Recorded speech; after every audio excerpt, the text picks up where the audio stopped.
Madame, Monsieur, bonjour et bienvenue aux 12 heures de ce 10 juillet. Au sommaire de ce journal, il sera question d'innovation et de nouvelles technologies avec la participation remarquée de la délégation algérienne au salon Agro Startup en Corée du Sud. Et puis l'un des enfants d'Adalar qui conçoit et développe des drones à des applications agricoles, environnementales et de secours. À Gaza, les Palestiniens fuient les bombardements sionistes et tentent de survivre à la famine imposée par le blocus de l'occupant qui s'est accaparé illégalement la gestion du Haram al-Ibrahimi. Une tentative de faire avancer ces plans sionistes, dénonce l'OCI. Du sport ce matin et le début du deuxième tournoi national senior dames de beach volley à Zamouri, une seconde étape à laquelle prennent part 16 paires venus des différentes régions de l'Algérie.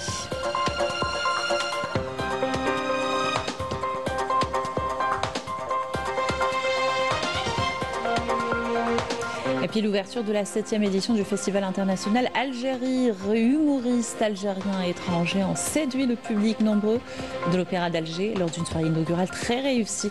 Reportage dans cette édition.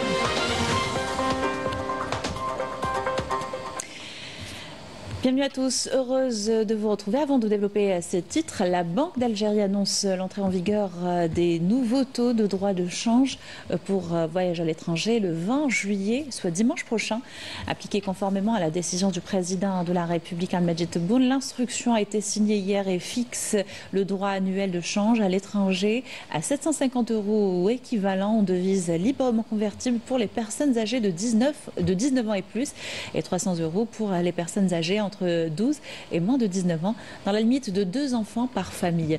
Ce droit de change est attribué à une seule fois par an pour un séjour d'une durée minimale de 7 jours et reste exclusivement réservé à son bénéficiaire, précise l'instruction, qui ne s'applique pas pour le Hajj.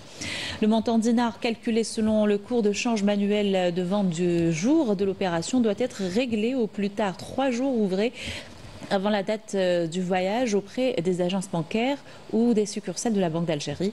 La délivrance du montant en devises est effectuée au niveau des points de sortie du territoire national sur présentation du reçu de versement du passeport et de la carte d'embarquement ou lors des formalités frontalières pour les voyageurs par voie terrestre.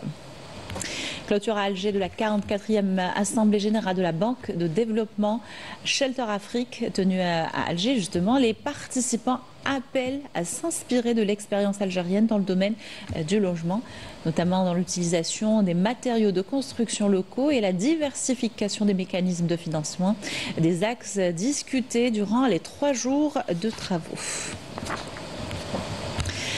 Participation remarquée de la délégation algérienne au salon Agro Startup spécialisé dans l'innovation agricole en Corée du Sud. Le groupe de jeunes porteurs de projets est dans le pays pour une immersion dans l'écosystème coréen très développé. Le Global Startup Centre à Séoul en est l'exemple, nous dit notre envoyé spécial Manal Adjel. Commentaire de Yasmine Masrouti. La visite au salon Agro Startup organisé en Corée du Sud a été bien plus qu'un simple moment de découverte technologique. Elle a offert une véritable occasion d'ouvrir des ponts de coopération, à l'instar de Walid, ce jeune entrepreneur qui a présenté son projet à des experts sud-coréens afin d'explorer des pistes de partenariat et d'échange de compétences, une initiative qui pourrait déboucher sur une coopération approfondie entre les deux pays. Un accueil chaleureux nous a été réservé. Les technologies présentées répondent à des besoins concrets en Algérie. Le transfert de savoir-faire ainsi que les échanges observés sur place montrent que ce type de collaboration peut être mutuellement bénéfique. Nous avons beaucoup à apprendre, mais aussi une réelle valeur à apporter. Nous produisons des systèmes d'éclairage aussi bien pour les zones agricoles que pour l'éclairage public. Nous cherchons à collaborer avec des startups et si cela se concrétise, ce sera une belle opportunité pour bâtir un partenariat fructueux. C'est la première fois que nous découvrons le marché algérien. La délégation algérienne a pu découvrir de près l'expérience sud-coréenne dans l'accompagnement des startups et les moyens d'en tirer profit. C'est une occasion de connaître et d'approcher davantage les startups sud-coréennes et de bénéficier de leur expérience. Nous avons eu l'occasion de découvrir de nouvelles startups et en tant qu'entrepreneur algérien, cela peut nous inspirer.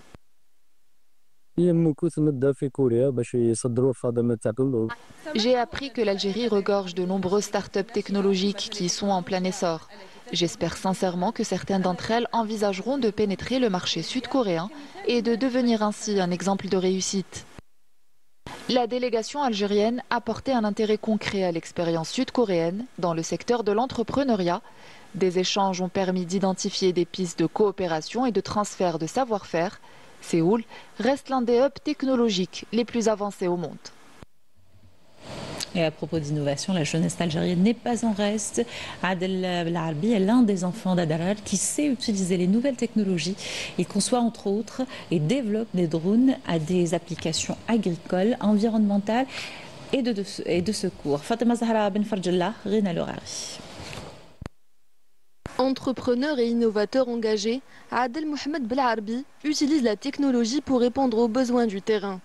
Au sein de la cellule de développement et d'exploitation des systèmes embarqués de la wilaya d'Adrar, il conçoit des drones destinés à des applications agricoles, environnementales et de secours. Notre projet consiste en la conception d'un drone destiné aux travaux agricoles et forestiers.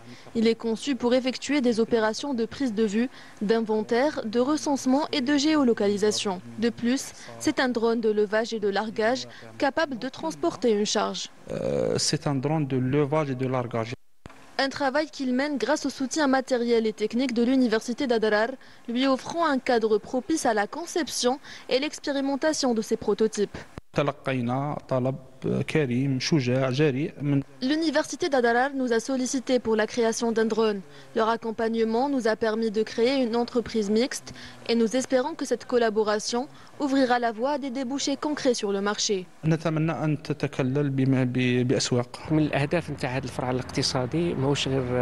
Ce projet ne vise pas uniquement à faire du profit, mais aussi à encadrer les étudiants et à encourager la création de petites entreprises dans ce domaine. En misant sur l'usage des drones dans l'agriculture, Adrar s'inscrit dans une dynamique stratégique où l'innovation devient un moteur essentiel du progrès technologique national. L'entité sioniste poursuit sa guerre d'extermination à Gaza, où elle a bombardé ce matin plusieurs zones du sud et du centre de l'enclave. Au moins 14 Palestiniens ont été tués à Khan Younes et Jabalia. Par ailleurs, la famine et le manque d'eau font tout autant de ravages au sein de la population qui survit à un blocus sioniste depuis plus de 6 mois. Le point avec notre correspondant Wissam Abouzaïd, commentaire de Malika Blel. Alors que le système de santé à Gaza est au bord de la rupture, les attaques et raids de l'entité sioniste s'intensifient, mettant à rude épreuve la résilience des quelques hôpitaux encore sommairement fonctionnels. Ces derniers ont accueilli durant les dernières 24 heures des dizaines de martyrs et de blessés, victimes de la barbarie sioniste qui n'épargne ni hommes, ni femmes, ni enfants. Cette agression continue contre le peuple palestinien confirme une fois de plus la détermination de l'occupation sioniste à commettre un génocide sous toutes ses formes. Normalement, l'endroit bombardé est censé être sécurisé. Il n'y a eu aucune résistance dans cette région, et cela depuis le début de l'agression sioniste. Les Palestiniens ne trouvent aucun répit, ils ne sont plus à l'abri nulle part. Maisons, centres de refuge et tentes sont systématiquement ciblés.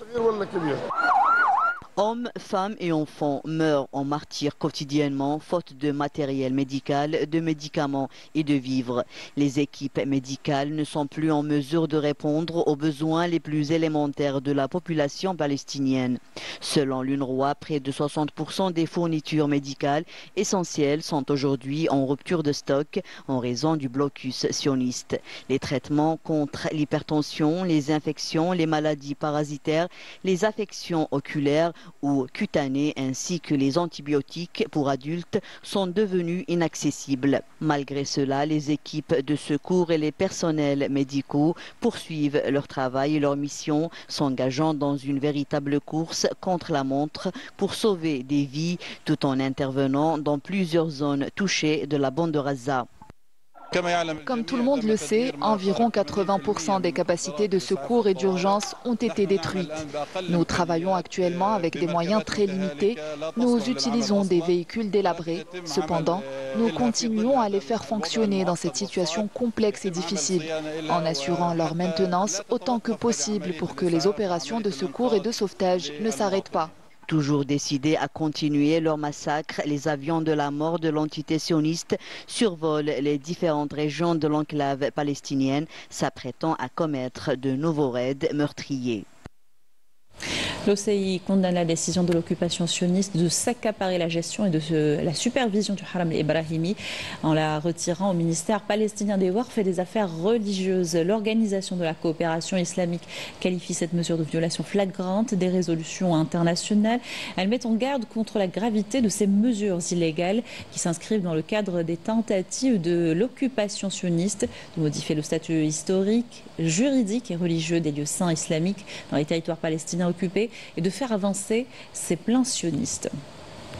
Retour dans le pays pour parler sport. Beaucoup de ferveur lors du deuxième tournoi national senior dames de beach volley à Zemmouri.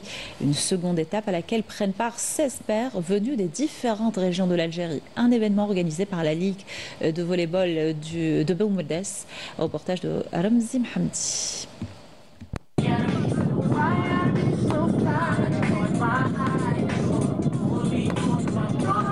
Grande ambiance lors de cette manifestation qui a pour but de faire connaître au public présent cette discipline olympique, mais qui est aussi une préparation pour le championnat arabe qui aura lieu au Liban.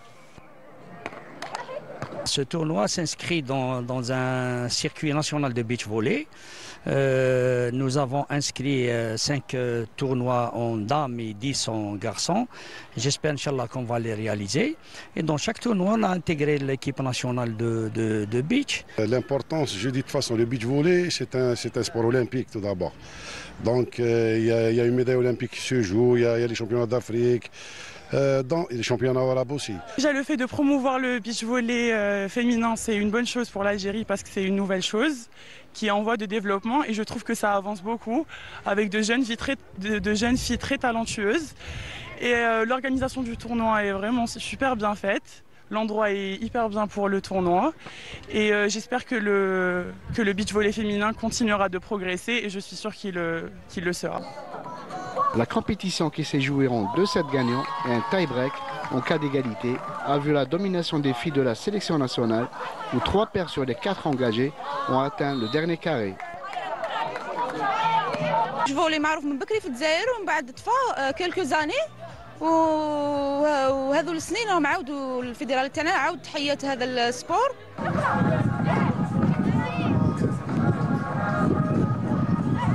premier tournoi ديناه في جيجل ابخي هذايا tournoi في بومرداس رانا فيناليست شغل البيت تاعنا رانا نرياليزيوه بالعقل برك en plus on est jeune هذا هو الحاجه اللي تساعدنا تما لو فيتور قدامنا.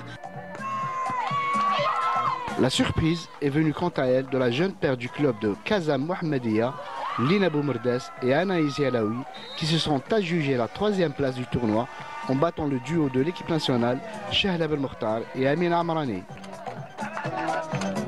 C'était compliqué, c'était dur, mais on a gagné, on a fait ce qu'on peut et on a réussi. Voilà. C'était compliqué, on ne pensait pas vraiment gagner Kirserna le premier set, mais on a su revenir et gérer le score. Le tournoi de Zemmouri a permis de mettre en valeur le beach volley féminin, une discipline olympique en voie de se positionner sur la scène sportive algérienne.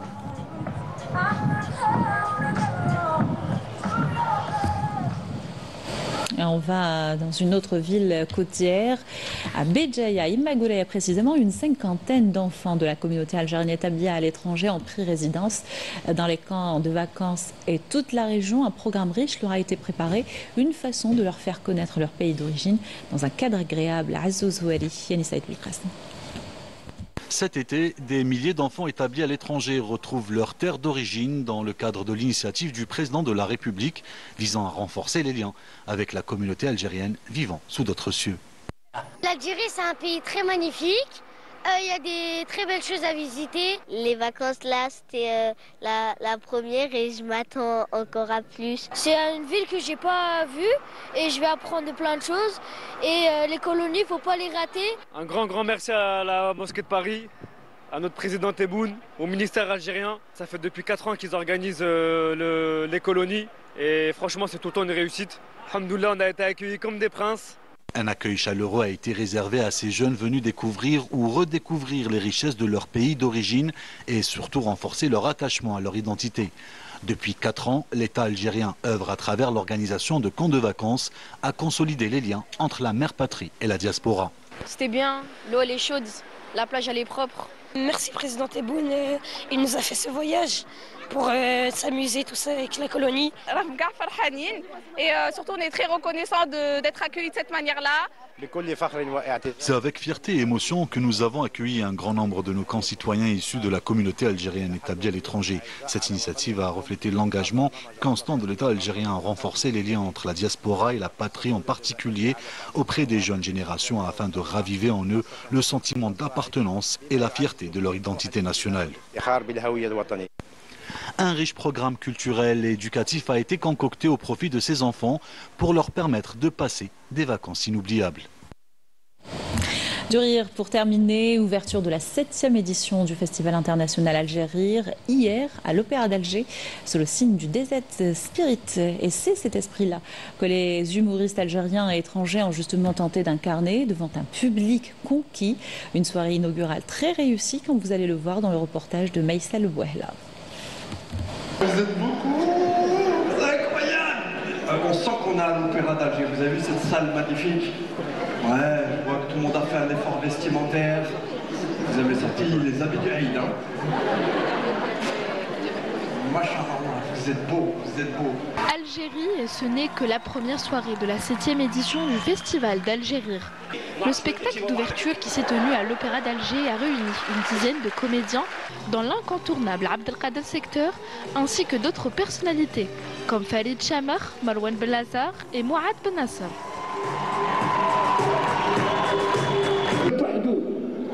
في باريس يعني التياتر السيد قاعد هنا 80 سنتيمتر بعيد عليا ساعة ونص وانا ننبح ساعة ونص وانا كالي روحي ويلو سنانو ماشي الدم هكذا اين ريدني. Là, c'était la première fois en Algérie. En tant qu'Algérien, ça fait plaisir. Ça fait plaisir de rencontrer le public algérien et fidèles, les Algériens et les Algérois fidèles à leur réputation, chaleureux, accueillants, pleins d'énergie et surtout, moi j'ai l'habitude de jouer devant des Parisiens. Là, on sent qu'ils avaient très envie de faire, ils avaient très envie de rire et de passer une bonne soirée. Donc c'est cool. Pour moi, l'opéra, je crois que l'opéra, الحلم تاع أي واحد راهو يلعب ستاند اب هنا في الجيري ولا يفوت devant 1400 personnes كيما هكا ويكسبريمي. أنا جو m'attendais pas بلي نلقاو الشعب الجزائري إنه يفهم فريمون واش رانا نديرو. Et ça fait plaisir, ça fait plaisir. C'était incroyable. J'ai vraiment surkiffé l'ambiance, le public était très chaud. Ils ont beaucoup donné, ce qui fait que les comédiens, on a donné aussi un retour. Ambiance incroyable, public très chaleureux, rien à dire. Et j'espère revenir, Inch'Allah. Ils ont également partagé la scène avec des invités étrangers, comme Charlie Nyongbe, ce comédien qui a eu beaucoup de succès auprès du public algérien. Et vous nous faites croire qu'il a payé le temps. En plus, c'est quand même... Ils m'ont beaucoup porté, et que ce soit des rires, des applauses. Demain, journée, je prends mon sac, Dora l'exploratrice, je marche à Alger, je ne sais plus combien de kilomètres, mais je vais marcher. Je veux absolument visiter le pays, mais vraiment comme il faut. Ensemble, ils ont donné corps à l'esprit de cette édition, un rire partagé sans frontières. À Alger, le rendez-vous est désormais donné pour les 2 prochaines soirées au Théâtre National Algérien avec une palette d'artistes variés qui continuera à faire vibrer la capitale au rythme de l'humour. Merci Alger, c'est ça qu'on voulait, on est fiers de vous, vous pouvez vous applaudir s'il vous plaît. Voilà qui termine notre journal. Merci de l'avoir suivi. Excellente journée sur Canal Algérie.